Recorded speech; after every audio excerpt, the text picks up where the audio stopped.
Hi guys, welcome back to my channel. Perpetual here. If you're new, you're warmly welcome. Thank you so much for joining me today. Guys, we are making some proper Kontomire Abomu. So come along with me and let's get started.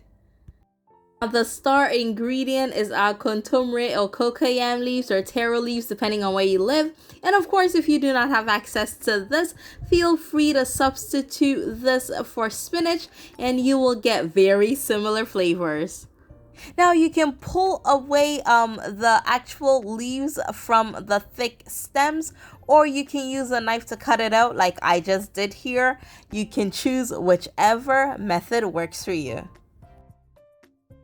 And guys, when it comes to this recipe, there isn't really exact measurement. It is just personal preference. So I went ahead to add a few scotch bonnet peppers that I'm going to boil. And I am also adding some turkey berries or abeduro to it. And that is going to give it an extra kick of flavor.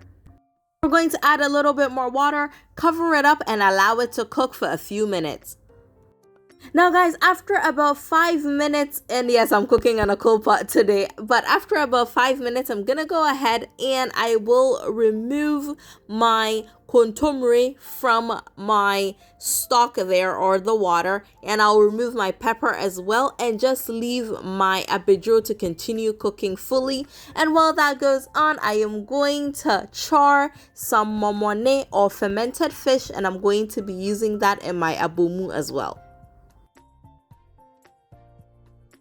So I just went ahead to add my momoni to my pepper, and then I'm going to start grinding it. Now guys, you can use a food processor for this whole recipe, but I find that doing it in Iowa or Asanka just makes it taste a little bit better.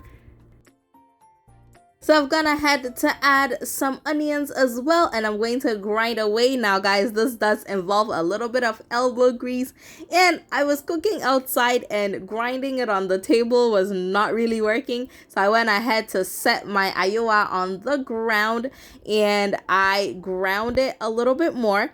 And then I went ahead to char my tomatoes as well. Now guys, with the charring, if you're not using a coal pot, you can use your stove to char it, or you can simply use a frying pan. Alright, so after grinding the onions, I went ahead to add my abeduro or turkey berries. For the amount that you're using, it is a personal preference. You can even eliminate it if you so choose. And then I went ahead to add my tomatoes as well. Now guys, charring all these ingredients just elevates the flavor. And yes, I like saying flavor a lot, but it is true. Anyway, I used a total of 3 tomatoes in this recipe. Alright, so as part of my garnish, I'm going to be using some kobi or some salted tilapia. I'm using a small one here because we're not cooking a lot, so I went ahead to soak it and set it aside, and I'll be cooking it later. I just wanted to get rid of some of the excess salt. And as you saw earlier, I have gone ahead to add my kontomire to my Iowa, and I'm going to grind that as well. And depending on how chunky you like it will determine how long you grind it for. I like to have a little bit of texture, so I don't grind it so much. And then I went ahead to add a little bit of salt. I have my kobi on the coal pot that's going to cook. And then for my oil, I'm using palm oil, and I added some chunks of the kobi as well as a ton of onions.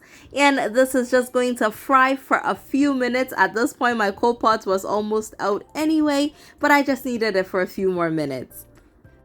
And now I'm gonna start building all the layers. I have some smoked mackerel or some salmon, however you want to call it.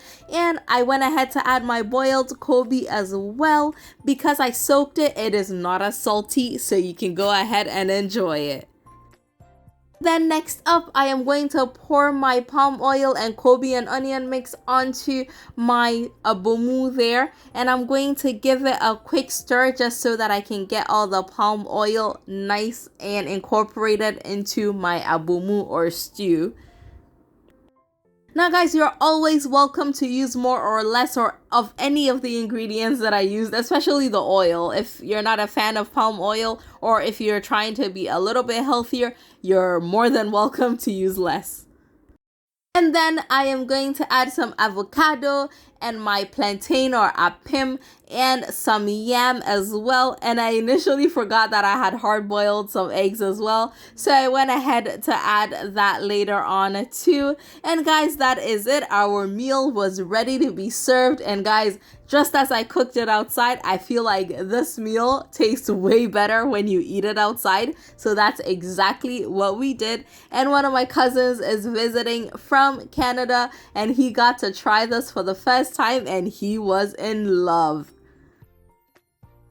Alright, my loves, that's it for today. I really hope that you enjoyed this video, and you know the drill. If you like this video, please be sure to give me a thumbs up, and remember to tell a friend about my amazing channel. And thank you so much for coming along with me on this delicious journey. See you soon. Bye!